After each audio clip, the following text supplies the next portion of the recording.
So first you prime it, then you turn it, then you open this up and turn on the fans. And there you go. Now you're ready to be Adam. That's really that easy.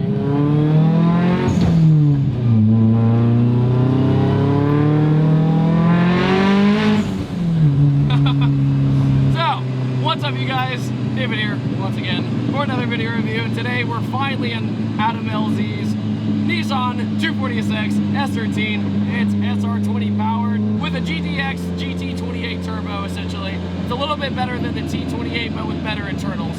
In a nutshell, so this is Adam's drift car. Let's just come right to the chase. And my voice is completely gone, so me yelling over it is not easy. So the car is like halfway gutted. The rear seats and everything are gone. But what's cool is his roll cage and everything under the carpet is this beautiful, like almost root beer color. It's like a copper color, and it just glistens in the sun. But his outside is this awesome cream color that pretty much screams his brand. I don't think I've ever seen another 240 in this color ever.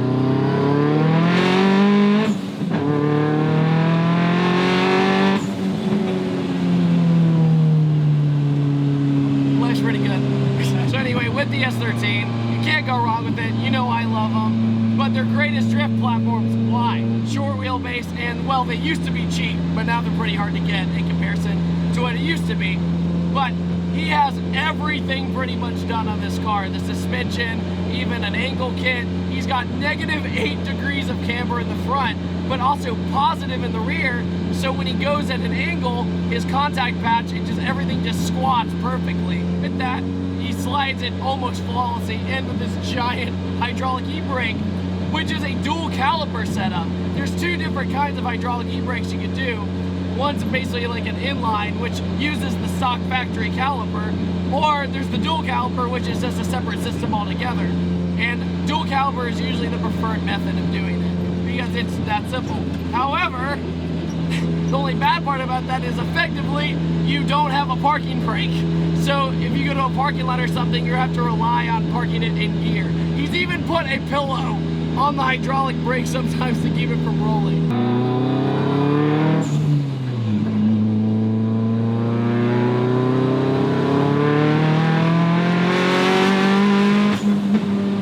Oh, backfire. But yeah, did I mention earlier that not everyone's a fan of this color? While I was filming the glamour shots, some guy decided to yell out an opinion from this car. Thanks! The clutch itself is incredibly stiff. It's a competition clutch, but it can handle the power and all the abuse that Adam gives this car. But he says you definitely have to kind of give it a good old man kick to get it to work sometimes. The shifter feels so nice in this car. It's one of my favorite things about it. He doesn't like it as much sometimes because he says it's too short because he can get lost while drifting. But one thing I've noticed about the SR in this transmission, in the gear ratio, is watch. First, I'll just kind of ease into it. Feels pretty quick. But then third, and then third is a longer gear for sure. So when Adam drifts, a lot of the times he's in second, and if he's in third, he has to be hauling ass essentially to get it to go.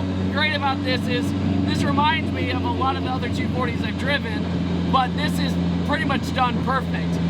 Because in my opinion, he didn't cut any corners and the motor's running perfect. But he's also going to do an engine swap soon, which he's incredibly scared about. If you didn't know, he's going to do a 2J stroker, because he calls me one day and goes, "Hey David, should I get a 2JZ stroker kit?" And I'm like, "I don't know." And he goes, "Okay, I'll call you later." And then he did it. Sure, okay, fine. And then while he did that, he rebuilt this SR in this car because he loves seat time so much and didn't want to miss any drifting. Just like any SR, his other SRs have had the little nitpicky issues like rocker arms and things of that nature. But overall, this one feels super healthy. It doesn't misfire or anything like that. Only at low speeds occasionally can it be a little off-putting. That's also because of the welded diff when you're driving around. So let's talk about his body kit. It's basically Origin stylish for the most part, but he also has this giant wing on the back, and it's essentially a Type X-Wing, but exaggerated. With the giant wing on the back, it adds a lot of personality and character. And I think it fits this car in particular with the cream color because it's not as nuts. The motor itself, built bottom end, has cams also, and it has valve springs and retainers. And another shocking thing is with how low the car is, it still gets over stuff. Another addition is the Sparco seats. I fit perfectly snug in it. Adam's way taller than me, but we're kind of similar body style, like body frame, so I fit perfectly in a Sparco seat. Harnesses is great. Dude, his door panels are like flawless, and he has a crackless dash. And what's funny is, before this review, even with the cracked rear bumper and everything, he was like, I have to wash the car, because I take pride in my car no matter what. And I take pride in having a clean 240SX. I think that's been lost with a lot of S13s. I think a lot of people, depending on your viewpoint, ruin them, quote unquote. But Adam has treated it so right, and I remember when I started my 240, I was like, that's a really good role model, because even though I probably won't drift mine in particular, just for the aesthetic value and actually taking care of the car, I think that's great. Because the 240 is a car that I think we should cherish. Woo!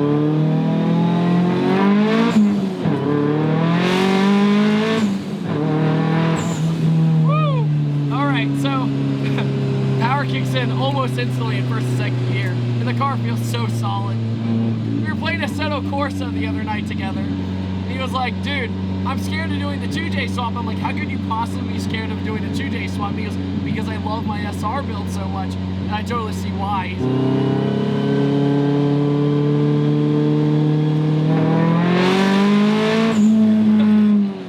Every time you let off, HKS pull-off valve. Another thing about Adam's interior, which is great, he has his AFRs where the air conditioning used to be. And he also has his own grip royal steering wheel, which is so weird to me in a good way, because he's my friend, and I look down and I'm like, oh, what a boss, he has his own steering wheel.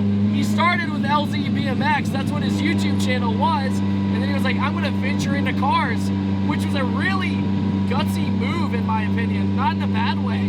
I mean, BMX, extreme sports, skateboarding, whatever it is, a lot of the times, those people graduate onto cars later because their skateboard or their bike was their transportation device to get around, and they would modify that. So then they move on to cars, and they're like, wow, this is just as exciting or thrilling for an adrenaline junkie.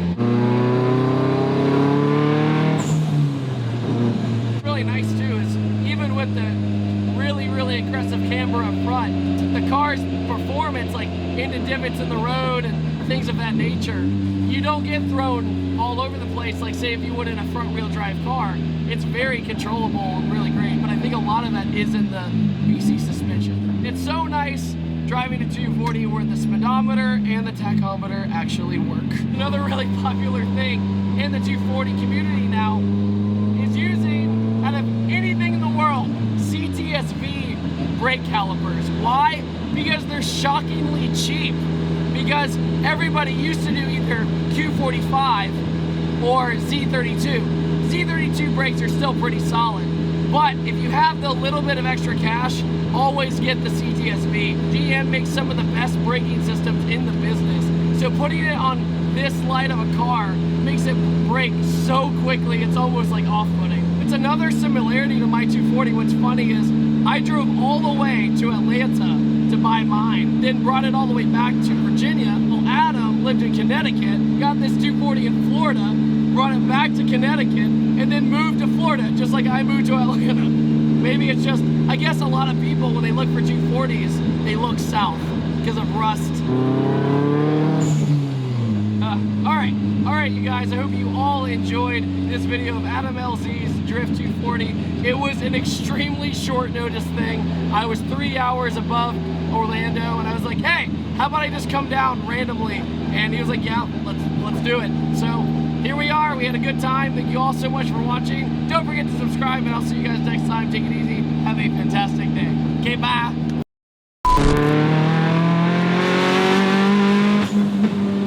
Oh, backfire.